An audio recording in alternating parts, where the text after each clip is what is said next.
ஒரு முறை மஸ்ஜித் நபவியில் ரசூலுல்லாஹ் ஸல்லல்லாஹு அலைஹி வஸல்லம் உட்கார்ந்து இருக்கிறார்.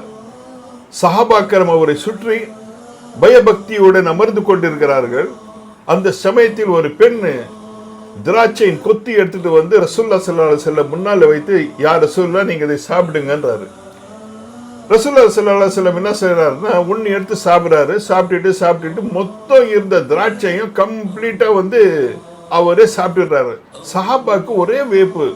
எப்போ ரசூலுல்லாஹ் ஸல்லல்லாஹு அலைஹி வஸல்லம் வந்து எங்களுக்கெல்லாம் கொடுத்து சாப்பிடுவாரு, ஆனா இன்னைக்கு வந்து மாறா அவர் மட்டும் சாப்பிடுறாருன்னு சொல்லி அந்த பெண்மணி எழுந்து போன பிறகு கேட்கிறாங்க, யா ரசூலுல்லாஹ் இன்னைக்கு வந்து ஒரு வினோதமா இருந்தது, யா ரசூலுல்லாஹ் நீங்க வந்து எங்களுக்கு கொடுக்காம சாப்பிட்டீங்களே. அதுக்கு ரசூலுல்லாஹ் ஸல்லல்லாஹு அலைஹி வஸல்லம் சொல்றாரு, அந்த பெண்மணி எடுத்து கொடுத்த அந்த திராட்சை வந்து ரொம்ப புளிப்பா இருந்தது, நீங்க யாரு சாப்பிட்ற நிலையில இல்ல, அதனால் தான் நான் அந்த திராட்சையை வந்து முழுமையா சாப்பிட்டுட்டேன் என்று.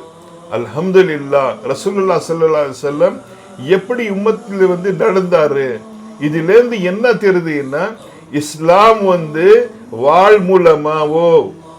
மூலமா வளரவில்லை. இஸ்லாம் வந்து ரசூலுல்லாஹ் ஸல்லல்லாஹு அலைஹி வஸல்லமின் நற்குணங்களை கொண்டு வளர்ந்ததை தவிர வாழினால் இல்லை. அல்ஹம்துலில்லாஹ்.